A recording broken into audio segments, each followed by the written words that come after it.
My name is Victoria Hayes.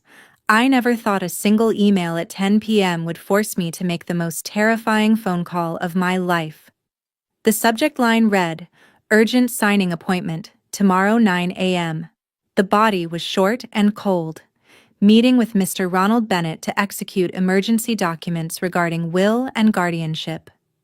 Attached was a draft change of beneficiary form sent just 2 hours earlier. My name completely erased from Grandpa's antique collection and savings account, everything redirected to my parents, Jeffrey and Teresa. I knew they were at Grandpa's house in suburban Rochester, Minnesota that very night. My heart slammed against my ribs. I couldn't wait until morning. I dialed Grandpa Ronald at midnight. He answered after 3 rings, voice thick with sleep. "Victoria. Is everything okay, sweetheart?" I spoke fast, voice low and urgent. "Grandpa, turn off all the lights right now. Go up to the attic, lock the door, put your phone on silent and hide it. Don't let Mom and Dad know." He paused. "You're scaring me, child. Trust me, please. Do it now. I'll explain later. Just go." Silence on the line, then the faint creak of floorboards as he moved. I held my breath until he whispered, "I'm in the attic." Door locked. Phone hidden. Through the phone I could hear nothing but his breathing. Then he spoke again, barely audible. "They're downstairs. Opening the safe. Whispering about finishing the will changes tonight before the lawyer arrives tomorrow." My stomach dropped. Before I could respond, my phone buzzed with a new message from Grandpa's number. "Where are you?" But he had already hidden the phone. So who sent it? You ever get that sick feeling when you realize the people closest to you might be hiding the darkest secrets? Drop a comment below. Where are you watching from? And have you ever had to question family? Your stories keep these truths alive. Grandpa Ronald woke up the next morning with a clarity he hadn't felt in weeks. The fog that had clouded his thoughts for so long was lifting slightly enough for him to notice how strange everything had become. He sat at the kitchen table in the quiet ranch house on the outskirts of Rochester, Minnesota, staring at the coffee mug Teresa had placed in front of him earlier. She was already gone off to another auction consultation, she said, and Jeffrey had left for work. The house felt too still, too watched. He remembered the night before climbing the attic stairs in the dark, locking the door, hiding the phone inside an old wooden box filled with Diane's sewing notions. From the floor crack he had seen them, Jeffrey and Teresa, opening the safe, murmuring about finishing the will changes before the lawyer arrived. The memory made his chest tighten. He had trusted them. They were his son and daughter-in-law. Yet the evidence was right there in the draft guardianship papers he found hidden in the desk drawer. He stood up slowly and walked to the living room. The antique clock stood on the shelf, its face gleaming under the morning light. He had placed the small recording device inside it the previous evening, angled so the microphone could pick up voices from the sofa. He didn't turn it on yet. Instead, he checked the cameras Jeffrey had installed. One pointed at the front door, another at the hallway, one more in the kitchen. None in their bedroom. None in the attic. He wondered why they were so careful about certain rooms. He went back to the kitchen and opened the cabinet where Teresa kept the medication bottles. The label read "Prescribed for age-related memory support." He turned the bottle over in his hands. The pills were small, white, unmarked.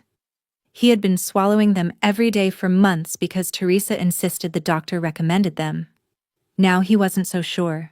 He poured himself another cup of coffee and sat down again. His mind wandered to Victoria. She lived in Minneapolis, about an hour-and-a-half drive away on good days. She worked as a forensic accountant for an FBI task force that dealt with financial crimes. She called him every week, sometimes more often since Diane passed. Last time they spoke, he had mentioned feeling off, forgetting little things. She told him to take care of himself and promised to visit soon. He hadn't told her about the papers yet. He didn't want to worry her if it was nothing. But now he knew it wasn't nothing. He picked up the landline in the hallway. Jeffrey hadn't touched that one, and dialed Victoria's number. She answered on the second ring. "Grandpa, everything okay?" He kept his voice low. "I'm fine, sweetheart. Just wanted to hear your voice. How's work?" She laughed lightly. "Busy. Lots of spreadsheets and suspicious transfers. You sure you're okay? You sound different." He hesitated. "I stopped taking those pills Teresa gave me. My head feels clearer. I found some papers in the desk. Guardianship stuff. And the will. They changed it." Silence on the line. Then Victoria's voice dropped. "What kind of changes? My name stays, but yours is gone. Everything goes to them. There's a meeting with the lawyer tomorrow morning. They were talking about it last night while I was in the attic." Victoria inhaled sharply. "Stay calm. Don't confront them. Keep acting confused. I'll handle this. I'm coming up this weekend. In the meantime, don't sign anything. And if they try to take you anywhere, call me immediately." "I will." "But Victoria, they swapped my phone somehow. I can't call out on the mobile anymore." "I know. That's why I'm worried. Keep the landline close. And Grandpa, thank you for trusting me." He hung up, heart pounding. He walked back to the living room and looked at the clock again. He decided to test the recorder. He pressed the button hidden under the base and spoke softly. "Testing. This is Ronald Bennett. If anyone finds this, know that my son and daughter-in-law are planning to take everything." He stopped the recording and rewound it. His voice came through clearly. "Good enough." The rest of the day passed in tense quiet. Teresa returned in the afternoon, arms full of grocery bags. She smiled brightly. "I brought your favorite soup, Grandpa. You need to eat more." He nodded, pretending to be distracted. When she handed him the pill bottle again, he took it, palmed the tablet, and slipped it into his pocket when she turned away. That evening, Jeffrey came home. They ate dinner together. Teresa talked about the memory evaluation appointment the next day. "Dr. Lawrence Kim is very good. He'll just ask a few questions, run some tests. Nothing serious." Jeffrey nodded along. Grandpa Ronald smiled weakly. "I hope so. My mind's been playing tricks lately." After dinner, they sat in the living room. Teresa turned on the television.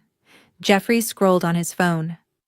Grandpa Ronald pretended to watch, but his eyes kept drifting to the clock. He knew the recorder was still running.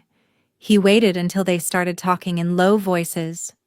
Teresa leaned toward Jeffrey. The lawyer confirmed. "If the doctor signs off tomorrow, we file the guardianship petition by end of week. Then we can move the antiques to the auction house Carlos recommended." $2 million easy, Jeffrey whispered back. "What about Victoria?" "She called earlier.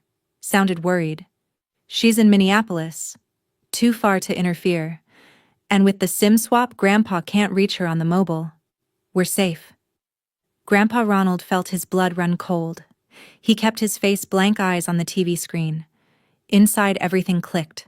The lost signal, the reinstallation, Teresa's meetings, Carlos. It all fit. He excused himself early, saying he was tired. Upstairs, he locked his bedroom door and sat on the bed. He wrote in the small notebook he kept under the mattress. "They swapped my SIM. Teresa, meeting Carlos. Plan to sell antiques for $2 million. Guardianship tomorrow." He tore the page out, folded it small, and hid it inside the lining of his coat. He lay down but didn't sleep. He thought about Diane. She would have seen through this. She always knew when something was wrong. He whispered to the empty room.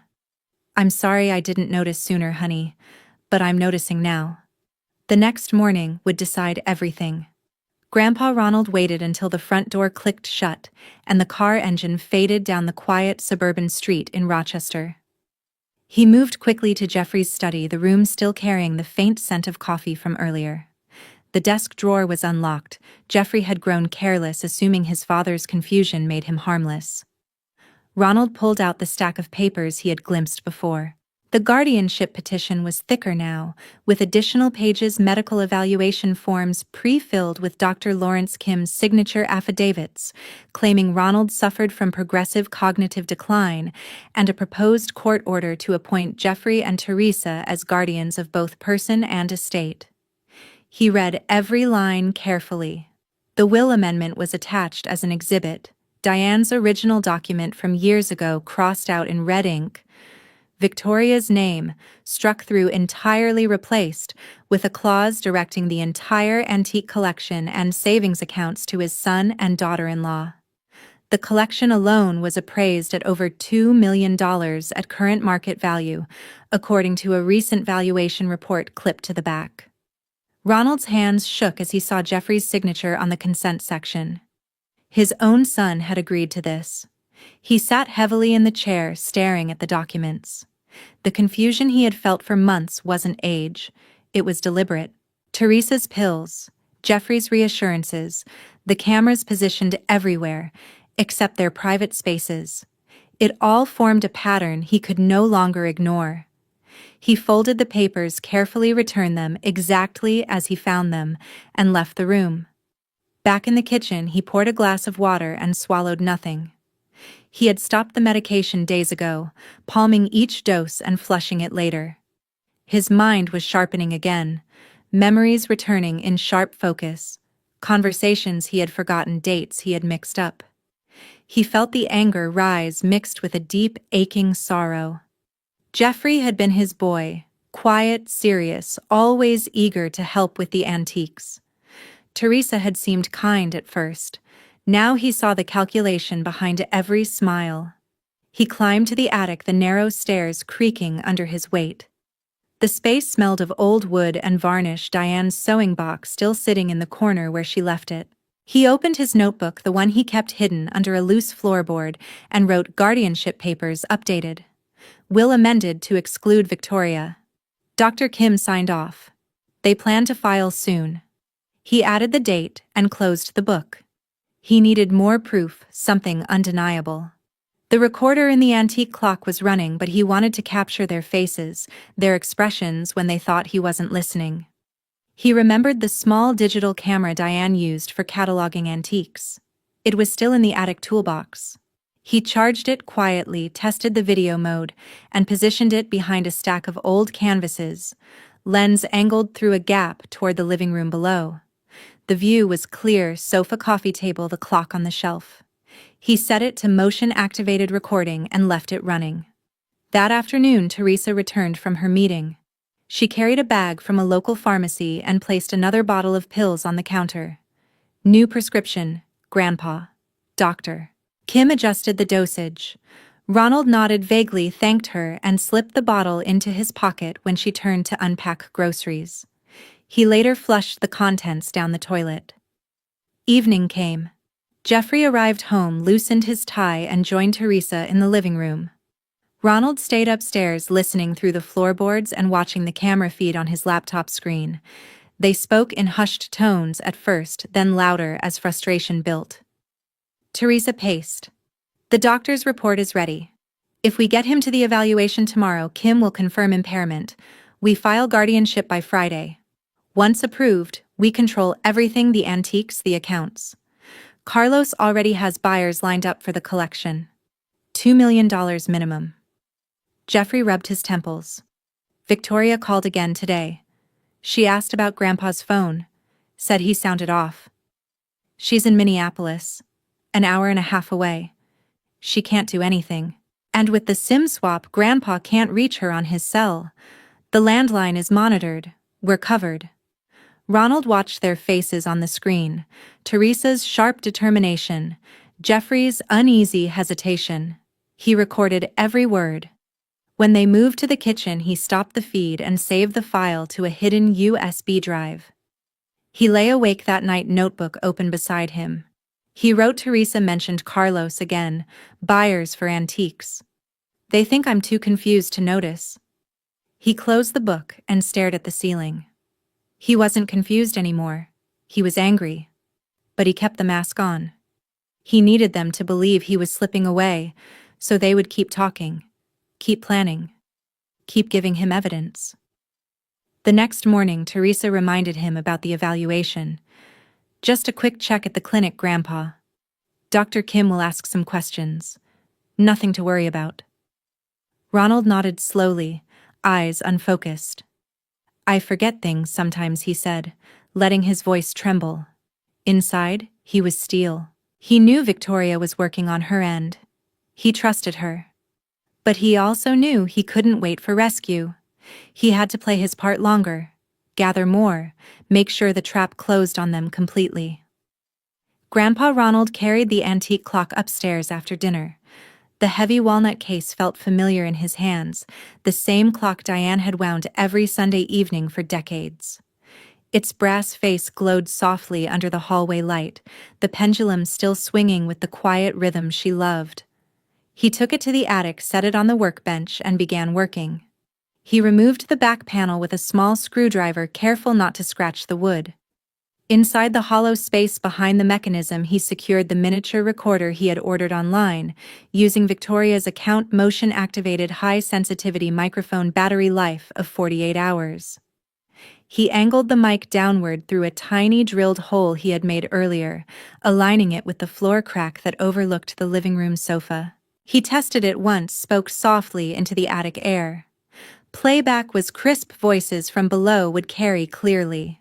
Satisfied, he reassembled the clock, wound it, and carried it back downstairs. He placed it on the shelf exactly where it had always stood, facing the sofa, the spot Jeffrey and Teresa favored for their private talks. From the attic, the angle was perfect. He could watch and listen without being seen. He returned to his hiding spot, settled on an old stool, and waited. Night fell. The house grew quiet except for the clock's steady tick. Then footsteps descended the stairs. Jeffrey and Teresa entered the living room, dimmed the overhead light, and sat close together on the sofa. Their voices rose almost immediately, tension thick in the air. Teresa crossed her arms. The evaluation is tomorrow. Dr. Kim already promised his report will show impairment. We file the guardianship petition by the end of the week. Once the court appoints us, we control the estate. The antiques go to Carlos's contact, $2 million minimum. Clean sale, no questions. Jeffrey shifted uncomfortably. Victoria's been calling more often. She asked about his phone again today. Sounded suspicious. She's an accountant in Minneapolis, an hour and a half away. She can't prove anything. Grandpa's too confused to explain, and with the SIM swap, he can't reach her on his cell. The landline is routed through our router. We see every call. We're fine. Ronald's fingers tightened around the edge of the stool. He watched their faces on the small screen of his laptop. Victoria had sent him a secure link to view the feed remotely. Teresa's expression was hard, Jeffrey's uncertain but compliant. Teresa continued. Carlos says the buyers are ready. High-end collectors out of state. No provenance issues. We transfer the pieces next month. After that, we liquidate the accounts. Victoria gets nothing. She'll never know until it's done. Jeffrey rubbed his face. I still feel bad. He's my father. He's old. He doesn't need all this. We're protecting him from himself. That's what guardianship is for. Ronald felt the words hit like stones. He kept recording. They argued for another 20 minutes. Jeffrey pushing back weakly, Teresa overriding with cold logic. When they finally went upstairs, Ronald stopped the device, saved the file to the hidden USB, and added a note in his notebook. Conversation recorded.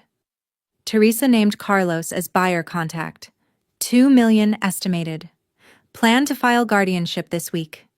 He leaned back against the attic wall, breathing slowly. The cold Minnesota air seeped through the roof vents, but he barely felt it. He had proof now, clear audio, their own voices admitting the plan. But he needed more. One recording wasn't enough for court. He needed their signatures, their meetings with Dr. Kim, their communications with Carlos. He decided to push further. The next morning, he would act more confused than ever, forget names, repeat questions, drop things. Let them believe the medication was working even after he stopped taking it. Let them grow bolder. Every mistake they made would tighten the noose. He thought of Diane again. She would have confronted them directly. He wasn't her. He was patient. He had spent 40 years restoring broken things, clocks, furniture, memories. Now he was restoring justice piece by piece. He closed the notebook and hid it. Tomorrow the evaluation would happen. He would play his role perfectly. And when the time came, Victoria would have everything she needed. Victoria stared at the second text message on her phone screen. "Where are you? Grandpa needs to talk urgently." The sender ID was Grandpa Ronald's number. Her thumb hovered over the reply button, but something felt wrong. She called back immediately. The line rang once, then went straight to a recorded message. "The number you have dialed is no longer in service." She tried again. Same result. No service. She logged into the carrier account Grandpa had given her access to years ago for bill management. The activity log showed a recent poured-out request, his number transferred to a new SIM on a different device at 1:14 a.m., just hours after her midnight call. The request had been approved with Grandpa's personal details, date of birth, last four of his social security number, address in suburban Rochester. Someone had social engineered the carrier. SIM swap. Victoria's pulse raced. She opened her secure work laptop and drafted an internal report for her supervisor at the FBI task force. As a forensic accountant specializing in financial crimes, she had clearance to flag suspicious activity involving interstate transactions. She attached screenshots, the lawyer's email scheduling the emergency, signing the beneficiary change request on the bank portal, and the carrier log showing the unauthorized port. She titled the memo, "Suspected Elder Financial Exploitation, Minnesota Case, with Potential Interstate Fraud Indicators." Her supervisor responded within 20 minutes, forwarding to case coordinator.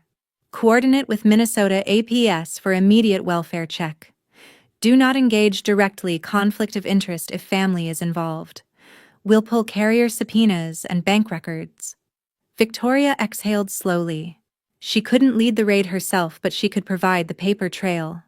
She called Adult Protective Services in Olmsted County, Minnesota, using the anonymous tip line. She explained the situation without identifying herself fully: unusual medication administration, restricted phone access, sudden guardianship petition, and financial transfers, targeting an elderly man's estate. The intake worker took detailed notes and assigned a case number. "We'll send an investigator tomorrow," they said. "If there's imminent risk, we can request emergency intervention." Next, she reviewed the audio files Grandpa had mailed to her anonymously via a prepaid envelope USB drive wrapped in plain paper, no return address. She plugged it in. The first clip captured Teresa and Jeffrey in the living room, voices clear despite the distance. "The doctor's report is ready. Kim will confirm impairment. We file guardianship by Friday. Carlos has buyers for the antiques, $2 million minimum." Another clip, Teresa on the phone outside. "Carlos tomorrow at the usual coffee shop. Bring the auction contacts. We need to move fast before the granddaughter gets involved." Victoria cross-referenced the name. Carlos Rivera appeared in public records as a licensed auctioneer with a history of complaints for questionable sales practices. His business address was in St. Paul, less than an hour from Rochester. She ran a quick background check through FBI databases. No arrests, but 2 civil suits settled out of court for misrepresentation of provenance. She flagged the connection. She paced her apartment, phone in hand. Time was running out. The evaluation appointment was tomorrow. If Dr. Kim signed off, the guardianship petition could move to court within days. Minnesota law allowed emergency temporary guardianship if there was evidence of immediate risk to the person or estate. Teresa and Jeffrey were counting on that. Victoria called Pamela Ortiz, the neighbor next door to Grandpa's house. Pamela had contacted APS weeks earlier after noticing Teresa taking Ronald to medical appointments more frequently and Jeffrey carrying his phone away for updates. Pamela answered on the first ring. "Pamela, it's Victoria, Grandpa's granddaughter." "I've been worried about him," Pamela said immediately. Teresa's been taking him to the clinic almost every week. Jeffrey keeps his phone for hours at a time. Ronald looks more tired each day. I reported it to APS, but they said they needed more evidence. You did the right thing, Victoria replied. I'm coordinating with authorities now. If anything happens tomorrow, any ambulance, any sudden trip, call 911 and mention APS case number I'm sending you. Tell them it's suspected exploitation. I will. I'll watch the house. Victoria hung up and stared at the USB drive. Grandpa had risked everything to send it. She couldn't let him down. She forwarded the audio files to her supervisor with encryption, along with the carrier logs and bank screenshots. The response came quickly. Subpoenas in process for carrier and bank. A PS will conduct welfare check tomorrow morning. Stay out of direct contact. Let field agents handle entry. She sat on the edge of her bed staring at the wall. Grandpa was alone in that house, pretending to fade while they plotted to erase him. She felt helpless, yet determined. Tomorrow would be the turning point. The sky was still dark when the headlights cut across the front lawn of the ranch house in suburban Rochester. A white medical transport van pulled into the driveway at 4:52 a.m., earlier than the scheduled 7 o'clock. Two uniformed attendants stepped out, one carrying a clipboard, the other wheeling a portable stretcher. Teresa opened the front door before they could knock, motioning them inside with a hushed urgency. He's in the living room. He's been disoriented all night. Ronald sat in his armchair, the antique clock resting on his lap like a shield. He had been awake since 3 o'clock, listening to the house settle, waiting for the moment they would try to move him. He kept his face slack, eyes half closed, shoulders slumped, the perfect picture of frailty. When Teresa entered with the attendants, he lifted his head slowly. Where are we going? His voice wavered on purpose. Teresa knelt beside him, voice soft and practiced. Just to the clinic, Grandpa. Dr. Lawrence Kim wants to do a quick memory check. It's routine. You'll be back home soon. One attendant checked his pulse while the other reviewed the clipboard. We have the temporary transport order signed by Dr. Kim. If he's cooperative, this should be quick. Ronald nodded weakly. I don't remember what day it is. He let the words trail off, watching Teresa's satisfied glance toward the attendant. Outside, two black SUVs rolled silently down the street and parked at the curb. Victoria stepped out of the lead vehicle with 3 FBI agents and an APS caseworker. She wore a dark jacket over her badge, heart pounding but face calm. Her supervisor had secured the federal search warrant overnight, based on the audio files, carrier logs, bank records, and APS preliminary findings. The interstate element potential sale of antiques across state lines gave them jurisdiction. They moved in formation. 2 agents flanked the front door while the APS worker knocked loudly. Teresa answered, expression shifting from surprise to alarm when she saw the badges. What is this, FBI? We have a warrant to search the premises and ensure the welfare of Ronald Bennett. The lead agent held up the document. Step aside. Victoria entered behind them. She saw Ronald in the armchair, clock on his lap, eyes meeting hers with quiet relief. She crossed the room and knelt beside him. Grandpa, it's over. We're here. Teresa tried to block the hallway. This is a family matter. He's confused. He needs medical attention. The APS worker stepped forward. We have credible reports of exploitation. Mr. Bennett, do you wish to leave with these individuals? Ronald looked up, voice steady for the first time in months. Number 1. I want to stay. They've been controlling me. They changed my will. They took my phone. The agents moved past Teresa into the study. One opened the desk drawer, pulled out the guardianship petition and will amendment. Another secured the mobile phone Jeffrey had left on the coffee table, still logged into the swapped SIM account. They photographed everything. Jeffrey appeared at the top of the stairs, face pale. What's going on? Victoria stood. Dad. Mom. It's done. We have the recordings. The SIM swap logs. The bank changes, the lawyer's email. Carlos Rivera is being picked up in St. Paul right now. Dr. Kim is in custody at his clinic. Your plan ends here. Teresa's composure cracked. You don't understand. He's not capable anymore. We were protecting. Victoria's voice rose. You drugged him. You isolated him. You tried to erase me from his life. That's not protection. That's theft. An agent cuffed Jeffrey first. He didn't resist, head bowed. Teresa struggled briefly, shouting that it was all a misunderstanding, but the cuffs clicked shut. The APS worker helped Ronald to his feet while the agents bagged evidence, the guardianship papers, the phone, the USB drive Ronald handed over from his pocket. Ronald looked at his son. For a moment, neither spoke. Then Ronald said quietly, I trusted you, Jeffrey. I trusted both of you. Jeffrey couldn't meet his eyes. I'm sorry, Dad. Teresa glared at Victoria. You ruined everything. He's old. He doesn't need all that money. Victoria turned away. He needs his life back. That's all. The agents led them out to the waiting vehicles. Neighbors' porch lights flicked on as red and blue flashes lit the street. Ronald stood in the doorway with Victoria's arm around him, watching his son and daughter-in-law driven away. He turned to her. Thank you, sweetheart. You saved me. She hugged him tightly. We saved each other. The APS caseworker stayed to take Ronald's statement while agents searched the rest of the house. They found additional documents in the attic, Ronald's notebook detailing every pill, every conversation, every suspicious absence. It was meticulous. It was damning. By sunrise, the house was quiet again. Ronald sat on the sofa, clock beside him. Victoria sat next to him. Neither spoke for a long time. Finally, he said, I pretended to fade so they would talk. I wanted proof. I didn't want to believe my own son could do this. Victoria nodded. I know. You did what you had to. Now we finish it in court. He reached for her hand. I'm proud of you.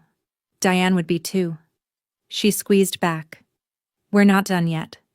But we're close. Outside, the first light of day touched the snow-covered lawn. The nightmare was ending. 3 months later, the federal courthouse in Minneapolis stood quiet under a gray autumn sky. Ronald Bennett sat in the front row of the courtroom gallery, his hands folded in his lap, eyes fixed on the defendant's table. Jeffrey and Teresa were there, dressed in plain gray jumpsuits flanked by marshals. Carlos Rivera and Dr. Lawrence Kim occupied the seats beside them. The gallery held a handful of reporters, a few APS caseworkers, and Pamela Ortiz, who had driven in from Rochester to witness the end. The judge, a stern woman in her late 50s, entered and took the bench. After preliminary statements, the prosecution presented the final summary: conspiracy to commit wire fraud, elder financial exploitation under Minnesota statutes, unauthorized SIM porting in violation of federal communications law, falsification of medical documents, and attempted conversion of guardianship for personal gain. Evidence included the audio recordings from the antique clock carrier subpoena logs showing the SIM swap bank transfer authorizations, the guardianship petition with forged signatures, and Dr. Kim's backdated evaluation report. The judge addressed each defendant in turn. Jeffrey received 12 years in federal prison plus 3 years supervised release for his knowing participation in the conspiracy and exploitation. The court noted his lesser role but emphasized that family trust made his betrayal particularly egregious. Teresa, identified as the architect, was sentenced to 15 years 12 for fraud and exploitation, 3 consecutive for the SIM swap and will tampering. Carlos Rivera drew 18 years for facilitating interstate sales of stolen property and aiding the conspiracy. Dr. Kim received 10 years for falsifying medical records and accepting bribes with permanent revocation of his medical license. The judge then ordered restitution. The antique collection, valued at $2,100,000, was seized and placed into a victim compensation fund. Proceeds from any future sale would first repay Ronald's losses, then distribute to other identified victims of similar schemes. Jeffrey and Teresa were stripped of any claim to the estate. The courtroom was silent as the sentences were read. After adjournment, Ronald and Victoria stood in the hallway outside the courtroom. Jeffrey was led past in cuffs. He stopped when he saw his father. "Dad? I'm sorry. I never meant." Ronald looked at him for a long moment. "You meant enough to sign those papers. You meant enough to let them drug me. You meant enough to erase your own daughter from my life." His voice was calm, steady. "I don't hate you, Jeffrey, but I don't forgive you either." Teresa was next. She tried to speak. Grandpa Ronald raised a hand. "Don't. You planned this for years. You used my trust against me. You used Diane's memory. There's nothing left to say." Victoria stepped forward. "You both made your choices. Live with them." The marshals moved them along. Ronald watched until they disappeared down the corridor. He turned to Victoria. "Let's go home." They drove back to her apartment in Minneapolis. Ronald had already packed most of his belongings from the Rochester house. The antique clock sat in the back seat, wrapped carefully. Pamela had helped clear out the rest. The house was now listed for sale. Ronald didn't want to return there. In the apartment, Victoria set the clock on the mantel. Ronald sat on the couch and looked at her. "I asked the judge to leave a small trust for them when they're released. Not much. Just enough so they don't starve. But nothing more. I won't give them the satisfaction of thinking I forgave them." Victoria sat beside him. "You didn't have to do that. I did it for Diane. She believed in second chances. I don't. Not for them." She nodded slowly. "I remember when I was little. Dad used to take me to the park on Saturdays. Mom would pack sandwiches. We'd sit by the lake and feed the ducks. I thought that was family." Her voice cracked. "Now I see what they became. I can't pretend it didn't happen." Ronald reached over and took her hand. "You saved me, Victoria. You didn't just stop them. You showed me I wasn't alone. That's more than enough." They sat in silence for a while. Outside, the city lights began to flicker on. Ronald spoke again. "I'm not going back to that house. I want to stay here near you.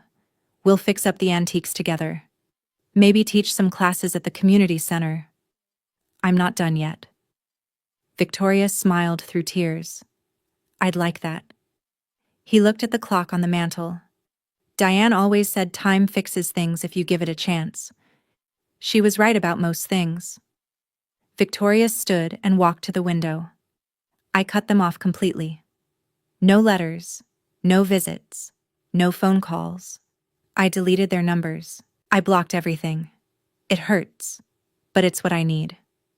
Ronald joined her. "It's what you deserve. You deserve peace." She turned to him. "I learned something. Blood doesn't guarantee loyalty. Trust has to be earned every day. And when it's broken, you protect yourself first. I reported them. I fought for you. I'll keep fighting for others." Ronald nodded. "That's the lesson. Tell people. Tell them to watch for the signs. Medication changes. Sudden financial moves.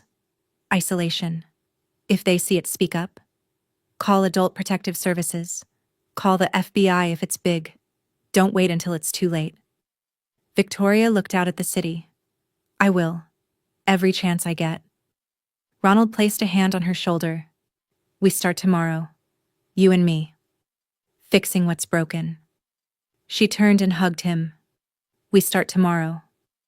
The clock on the mantel ticked steadily. Time moved forward. So did they. After the sentencing, Victoria and Grandpa Ronald drove away from the courthouse in silence. The Minneapolis skyline rose ahead sharp against the late October sky.